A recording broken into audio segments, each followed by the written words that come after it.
केते भल थिला आम पिलादिन।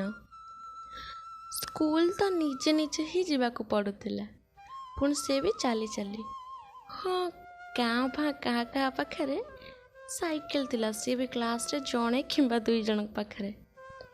आमको तो बस रे छाड़िबा परंपरा भी नथिला।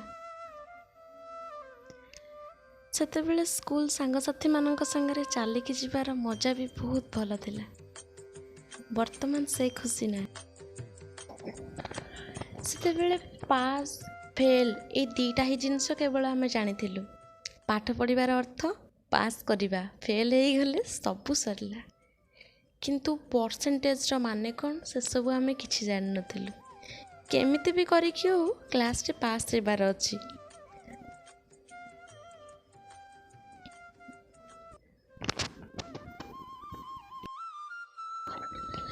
ट्यूशन हेउथिले भी काहाको कहिबाको लाज लागुथिला। आमको काले से माने मूर्ख कि गध भाविबे। स्कूल रे पढ़ाइबा परे किछि भल मंद होई जीवो बोली आम बापा मांकर एभली चिंता ही नथिला। बही भितरे ओस्तपत्र मयूरर पुच्छ रखिले पाठ भल हेबो बोली आमर धारणा थिला।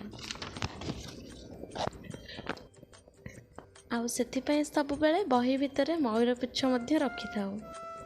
कपड़ा बैग, अखा बैग ओ परे टीणर थिबा ट्रंक रे बही खाता नहीं आमको जीवाकू पड़ुथिला। एबेकार हैंडबैग तो आम देखिबा स्वप्न थिला। प्रति वर्ष गोटे क्लास रो डे आउ गोटे नुआ क्लास रे पहुँचले बही खाता को मलाट करवा सेटा थिला जेमती वर्षकर पर्व पालन कला परी लागुथिला। सेतेबेले आमे किछि भूल कले किंबा कौनसी प्रकार पाठ जदि आमे न दे पारंती तेबे आमको पनिशमेंट मिलुथिला। जेमिति कि बस उठेबा, एक गुड़िया ठिया हेबा एवं बेंच ऊपर ठिया हेबा एई सबु। एबे किंतु बहुत ही बदली जाइछि।